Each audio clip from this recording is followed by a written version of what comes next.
Kepada semua yang pulang berhari raya, semoga perjalanan selamat dan diberkati.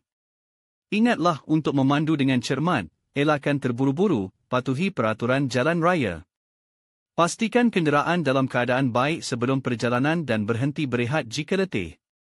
Di kampung, hormati ibu bapa, sanak saudara, jiran tetangga. Raikan Aidilfitri dengan kesederhanaan, jauhi pembaziran, utamakan silaturahim.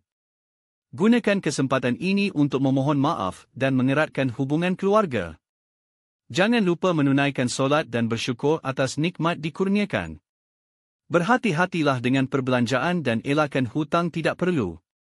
Sentiasa ingat kebahagiaan hari raya bukan pada kemewahan, tetapi kasih sayang dan kebersamaan. Akhir sekali, semoga perjalanan pulang ke rumah selepas raya lancar dan selamat. Selamat Hari Raya, maaf zahir dan batin.